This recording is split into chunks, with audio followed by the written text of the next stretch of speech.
Hello friends, আমি সঞ্চিতা রিয়া ফ্যামিলির নতুন একটি ব্লগে আপনাদের সবাইকে আরও স্বাগত। আপনারা সবাই কেমন আছেন? আশা করছি নিশ্চয়ই ভালো আছেন, আমিও ভালো আছি। আর আজকে সকালটা আমি আপনাদের সঙ্গে এক কাপ চায়ের সঙ্গে শেয়ার করছি, তাই এক কাপ চায়ের সঙ্গে সবাইকে জানাচ্ছি গুড মর্নিং। তো সকালবেলাতে সব কিছু কাজ গুছিয়ে নিয়েছি, বাসি কাজ যেগুলো হয় আর কি। তো মেয়েকে ঘুম থেকে উঠিয়ে দিয়েছি। তো আজকে একটু রান্না বান্নাটা একটু লেটে করবো বলতে 10টার দিকে বসাবো। তো মেয়েকে উঠিয়ে দিয়ে ওকে একটু চা দিয়েছি, মুড়ি দিয়েছি আর বিস্কুট দেবো। তো বললাম যে মানে এটা খেয়ে নিয়ে তারপরে একটু গানের রেয়াজে বসাবো। আজকে তো রবিবার, অন্য কোনো কাজ তো সেরকম নেই। তো সেই জন্য ওকে আজকে চা মুড়ি বিস্কুটই দিয়েছি। আর এই দেখেন মুড়িতে যে এত চানাচুর নেবে, একটি মানে বাদামও নিতেই চাইবে না। ওর বাটিতে যে কটা বাদাম থাকবে ও সে কটি আমাকে দিয়ে দেবে, শুধু যে ভুজিয়া ওইগুলো নেবে আর ওর মধ্যে চা মিশিয়ে নেবে। তো এরকমভাবে ও মুড়ি চানাচুর দিয়ে চা দিয়ে মিশিয়ে খায়। তো আমি এবার একটি বিস্কুট দিলাম, নিতে চাইছিল না, তো একটাই নিয়েছে। আর সময় এখন 8টাও বেজেও গেছে। তো ওর বাবা এখনও ঘুম থেকে ওঠেনি। আমি আর মেয়ে দুজনে ঘুম থেকে উঠে ব্রাশ ট্রাশ করে চা নিয়ে বসে পড়েছি। যখন উঠুক, তখন উঠলে চাটা দিয়ে দেবো। তার আগে আমরা তো খেয়ে নিই, খেয়ে নিয়ে মাইকে একটু গানের রেওয়াজে বসিয়ে নেব।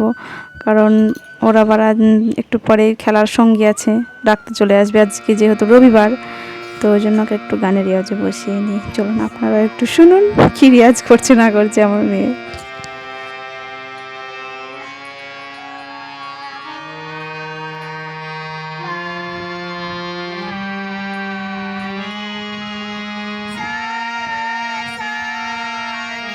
ওদিকে ওর গানের রেওয়াজ হয়ে গেছে আর আমি তো রান্নাঘরে এসেছি রান্না বসাবো বলে। তো মেয়ে ওর ড্রয়িং ছিল, মানে কালকে তো সোমবার, ওর ড্রয়িং ক্লাস আছে। তো মাস্টার কিছু কাজ দিয়েছিল, সেগুলো ওর কমপ্লিট করতে পারিনি। তো একটি ড্রয়িং বাকি ছিল, তো সেটিকে নিয়ে খাতা নিয়ে আমার কাছে চলে এসেছে রান্নাঘরে ড্রয়িং করবে বলে। আমি এদিকে রান্না বসিয়েছি, তবুও আমার কাছেই বসে বসে ড্রয়িংটা কমপ্লিট করে তারপরে খেলতে যাবে। তো এই যে আমি এদিকে ভাতটা বসিয়েও দিয়েছি আর ওর বাবা ওদিকে মাছ আনতে গেছে। আজকে রবিবার হলে কি হবে, মেনুটা খুবই সিম্পল রেখেছি। এই যে আলু পটল সিদ্ধ দিয়ে দিয়েছি আর মাছ দিয়ে আলু দিয়ে ঝোল করব। এই যে মাছ চলে এসেছে। আর আজকে আমার একটা সুবিধা হয়েছে, মাছগুলো সব মানে মাছের দোকানদার সব কেটে কুটে আমাকে ঠিক করে দিয়েছে। আমাকে আর বটি বার করে কষ্ট করে আর মাছ কাটতে হলো না গো। এর আগের দিন যে অবস্থা হয়েছে আমার মাছ কেটে, তো বললামই তোর বন্ধুরা চলে আসবে খেলার জন্য ডাকতে। এই যে ওর 2 বন্ধু চলে এসেছে খেলার জন্য ডাকতে। তো ওরা 2 ভাই বোন আমার মেয়ের সঙ্গে একই ক্লাসেই পড়ে। তো ওদের সঙ্গে আমার মেয়ে মানে খেলার টাইম পেলে ওদের সঙ্গে খেলতে যায়, ওরাও আমাদের বাড়িতে আসে খেলতে। তো আজকে রবিবার তো, তা ওরা ডাকতে চলে এসেছে খেলতে যাওয়ার জন্য। তো আমি এদিকে আলু কেটে নিয়েছি, শুধু মাছের ঝোলটা আলু দিয়েই বানাবো, বেশি কিছু করব না। কারণ আমার আজকে বাড়তি কিছু কাজ আছে। রবিবার হলে কি হবে, আজকে বেশি কিছু একদমই রান্না করতে ইচ্ছে করছে না। এই এক তরকারি ভাত রান্না বান্না করে আমি ঘরের কিছু কাজ আছে সেগুলো গুছিয়ে নেব। কারণ কয়েকদিন ধরে ঘরের কাজ গোছানো হয়নি। তো মেয়ের এদিকে খিদে পেয়ে গেছে বলে আমি আবার ওকে ভাতটা দিয়েছি। আর ও তো সকালে তরকারি সেমন কিছু খেতে চায় না, ওই যে মাছ ভাজা আর মাছের তেল একটু দিয়ে ভাতটা লবণ দিয়ে মেখে দিয়েছি, ও এটাই খেয়ে নেবে। তো ওর খাওয়া দাওয়া হয়ে গেলে আমরাও কিছু খাওয়া দাওয়া সেরে নিয়ে ঘরের কাজে লেগে পড়বো। কারণ ঘরের অনেক কিছু কাজ বাকি আছে বলতে কিছু কাজ জমা হয়ে গেছে, হয়তো করব ভেবে আর করা হয়নি। তো সেসব কাজে লেগে পড়েছি। তো প্রথমে শুরু করেছি এই যে মেয়ের সাইকেল রাখা হয়, তো এই জায়গাটি আগে গুছিয়ে গাছিয়ে পরিষ্কার করে মুছে নেব। আর তারপরে সাইকেলটিকে রাখবো। আর ওর বাবা সকালে সাইকেলটা বার করে মাছ আনতে গিয়েছিল, তো বাইরে আছে সাইকেলটা। তো প্রথমে আমি জানলাটা মুছে নিচ্ছি, কারণ জানলাটায় তো প্রচুর ধুলো নোংরা পড়ে, যেটা প্রত্যেক দিন হয়তো আমার মুছে পরিষ্কার করার সময় থাকে না। তো ওই জন্য আজকে যখন একটু সময় পেয়েছি রবিবার, তো ওই জন্য কাজটা আগে সেরে নিই। ওর বাবা তো খাওয়া দাওয়া করে একবারেই দোকানে চলে গেছে, তো তারপরে আমি কাজে লেগেছি আজকে।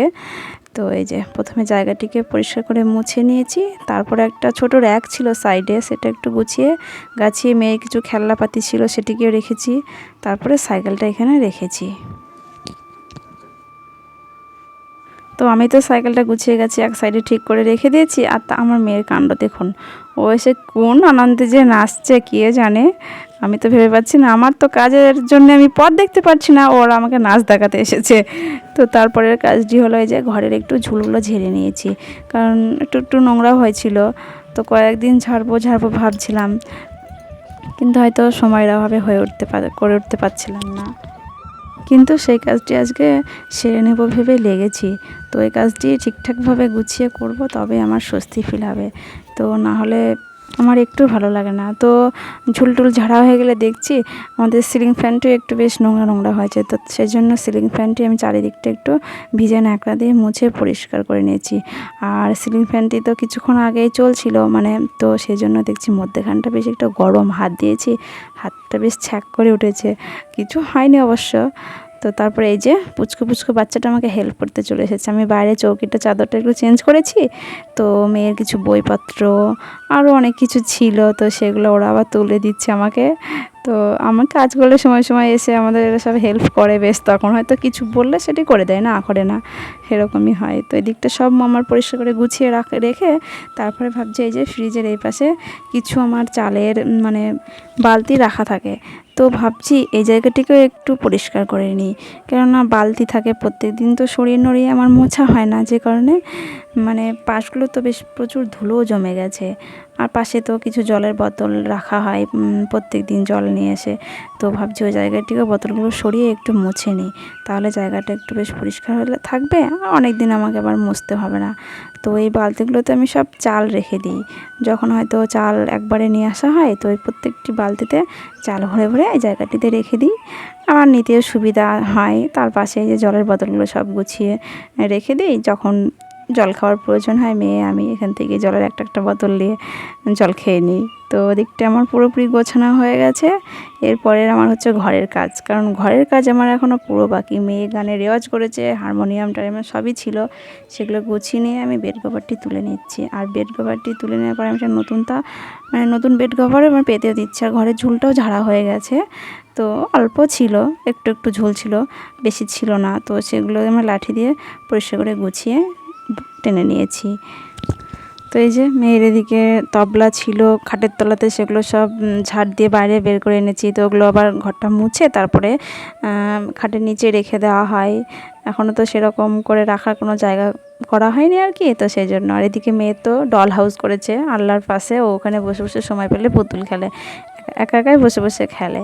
আবার বন্ধুদের সঙ্গে তো বাইরে খেলে, যখন ঘরে একা থাকে ও একা একা ওইখানে বসে বসে খেলবে। তো এদিকে আমার ঘরের সমস্ত নোংরা বার করা হয়ে গেছে। এই যে কত নোংরা হয়েছে, মানে কয়েকদিন আমার ঝুল ঝাড়া হয়নি, কিংবা ঘরটা আমার ডিপভাবে ক্লিন করা হয়নি, তো সেই জন্য এত নোংরা জমে গেছে। তো এই যে বাইরে এদিকে জামা কাপড়গুলো সব রেখেছি, আর তার সঙ্গে মেয়ের ব্যাগটিও একটু নোংরা হয়েছিল, তো ব্যাগটিও কেচে দেবো। তারপর এই যে সংসারের প্রচুর কাজ সেরে নিয়ে তারপরে স্নান করে ঘরে এসেছি। আর এই কাজ করতে আমার সময় লেগেছে কিন্তু অনেকটা। এই যে ঘড়িতে এখন সময় 3:45, আমি কিন্তু কাজে লেগেছি তখন 11টা থেকে 11:30 বাজে। তো টুকিটাকি খুঁটিনাটি কাজ সারতে এত সময় লেগে গেছে, যে কারণে আমার স্নান করতেও দেরি হয়ে গেছে। আর স্নান করে এসে দেখছি টুপটুপ করে বৃষ্টি পড়ছে। এই যে পুরো রোয়াকটা আমার ভিজে গেছে, তবুও আমি আর ছাদে গেলাম না, ভাবলাম নিচে জামা কাপড়গুলো মেলে দিই। বৃষ্টি হচ্ছে হোক, আজকে তো আর শুকোতে চাইবে না, সে কালকেই শুকোবে, তার থেকে বরং ওখানে নিচেই মেলে দিই। আর ওদিকে কিছু বোতল ছিল, সেগুলো পরিষ্কার করে নিয়েছি। এত কাজের ফাঁকেও আমি কিন্তু গবেষণাকে ঠিকই সেবাটা দিয়ে দিয়েছি। একটু হয়তো দেরি হয়েছে, কিন্তু তাতে আর কি হবে, আমার তো একদিন তো একটু লেট হতেই পারে, আমার তো কাজ থাকতেই পারে একদিন। গোপোষণা ঠিকই বুঝতে পেরেছে এটা। আর আমার গোপোষণাটি এই যে খাওয়া দাওয়া হয়নি এখনও, টিভি দেখতে বসেছে, তো সোনাকে খাইয়ে দেবো এবার। তো খাওয়া দাওয়া সেরে একটু মানে শুয়ে টিভি দেখছিল, তারপরে দিদি বোনেতে দুজনে নাচ করতে শুরু করেছে। কেন বলুন তো, পাশে একটা ব্যঞ্জনের বাজনা আসছে, বিয়ে হবে হয়তো, তো সেই জন্য দুই বোনেতে নাচ করতে লেগেছে। কিন্তু আমরাও একটু রাস্তা মানে ঘুরতে আসলাম, কারণ সারাদিন কাজকর্ম করতে করতে এত সময় লেগেছে যে একটা বোরিং ফিল করছি। তো ওই জন্য সবাই একটু বিকেলে রাস্তা দেখে ঘুরছি।